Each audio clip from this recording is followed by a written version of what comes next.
Good morning. Thank you, Amit, for putting this together. And I know that this would be a difficult year to do a physical conclave, but I think many of us are enjoying meeting each other. Now, I'm the moderator, so my role is to actually say a short piece and get out of the way so that you can listen to the speakers. I'm going to talk a little bit about when you say class mix and you say I'm looking at the ideal class mix, the question is, what is the ideal MBA student of tomorrow? And unless you have thought a little bit about the MBA student you're trying to create, unless you have thought about output, you can't create input. So I'm going to talk a little bit about that. And some of that, given that I am today heading a new world-class school, some of this is stuff we are already building into our curriculum. The second is that if this is the output you want, what are some of the questions around input? And those are some of the questions that I think the panelists will address. So when you look at the MBA student of tomorrow, I think there are 3 or 4 differences. I myself graduated from business school in 1989. It seems ancient. And at that point in time, it was not unusual to say somebody will join a Unilever and retire as the managing director of Unilever, or at least have that aspiration. I think you can say for sure that hardly anybody who's graduating from a business school is aspiring to retire at the same company. They are not looking at 25 years. And the environment is also such that the average business school graduate is going to have multiple distinct careers in a lifetime. Even if you look at people in this room, you will see some of that to be true. So how do you prepare? Therefore, what are you looking at? You're looking at students who are learnable. You're looking at the capability to reflect. You're looking at the capability to reinvent. Now, this is one thing, that if you are recruiting for learnability and agility and openness, where is that factored in our admission processes? So this becomes number one. Number two, you just heard Sandeep talking about technology, and let me give you a small thing. I was having a conversation with Vishwanathan Anand, and around 5 years back, it was true. There was a time when a computer and the world's best chess player could have a match, and you would ask yourself who will win, and not know the answer.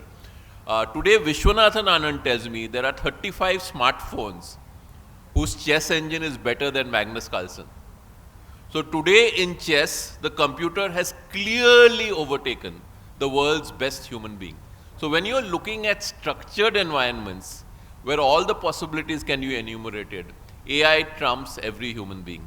Now, if you're looking at that world, one of the questions is, how do we use technology as a force for good? So the MBA student of tomorrow needs to understand technology, but also needs to understand how technology and sustainability can come together to build a better world. Now, what is the perspective you need for this? What is the background you need? And these all have natural kind of implications. The third is, if our business schools are creating the best and the brightest, then more and more our best and the brightest cannot be merely job takers, they must be job creators.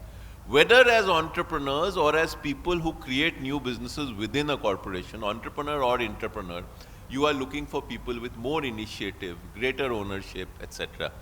And the fourth is diversity, the ability to lead diversity, to manage diversity. So these are 4 things you are looking at your output level. Now, what does this imply for input? I think there are 3 or 4 things.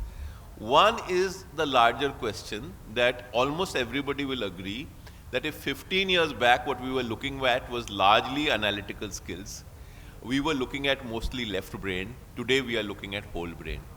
How do we hire or admit students for whole brain thinking when largely our aptitude tests are still looking at left brain thinking? What is the balance? What is the mix? What are we talking about? The second is, and I will share this as an anecdote for all of you, which is that one of the world's leading, I will not take his name, it might embarrass him, one of the world's leading authorities on innovation had a GMAT score of 450. And there was a business school somewhere in the United States which admitted this gentleman with a GMAT score of 450. They had this vision. How many of our top schools will admit that gentleman today? So now the larger question is that when there are elements of excellence beyond a test score, how do we look for it?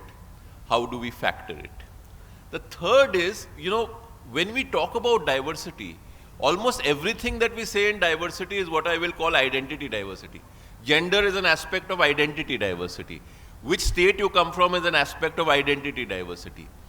Identity diversity is meaningless if it does not lead to cognitive diversity. What we are looking at is people who think differently. How do you translate identity diversity into cognitive diversity? And how in your admission processes are you looking at the way people think? What does this imply for the way we interview? I'm the moderator, so I have the easy role. My role is to ask the questions. The panelists will try to answer these questions. Thank you very much.